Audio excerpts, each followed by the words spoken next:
मराठवाड्यातील गॅझेटनुसार निघालेल्या 310 प्रमाणपत्राविषयी नवनाथ वाघमारे या इसमाने अत्यंत चुकीची प्रतिक्रिया दिलेली आहे।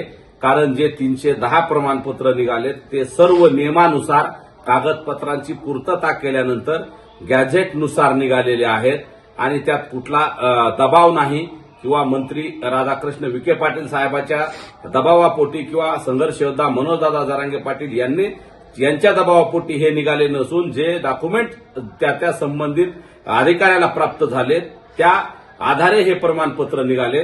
परंतु नवनाथ वाघमारे सारख्या व्यक्तीला मराठा द्वेषाचा कावीळ झालाय। त्यातून हा व्यक्ती असे सतत काहीतरी वायफळ बडबड आणि आरोप करत असतो। त्यानं सांगितलंय की हे दादागिरीने आणि जबरदस्तीने भ्रष्टाचाराने पैसे देऊन हे प्रमाणपत्र दिलेत, परंतु असं होत नसतं। सरकारी यंत्रणा अधिकारी हे कागदपत्र पाहत असतात। कागदपत्राच्या आधारे सर्व जे नियम आहेत त्याचं पालन करून कायद्याच्या चौकटीत बसवून आणि जे गॅझेटनुसार एसओपी सादर केलेले आहेत त्यानुसार हे प्रमाणपत्र मिळालेले आहेत। परंतु त्याची गती जरी कमी असली तरी पुढच्या काळात मोठ्या ताकदीने हे प्रमाणपत्र वाढतील। तसेच मराठवाड्यात एकही कुणबी नाही म्हणणं हे वाघमारेचं वक्तव्य अत्यंत हास्यास्पद आहे। मूळचे कुणबी हे मराठाच आहेत आणि आमच्या मराठवाड्यात लाखो प्रमाणपत्र मिळालेत। एकट्या बीड जिल्ह्यात 2 लाखाच्या जवळ आकडा जातोय।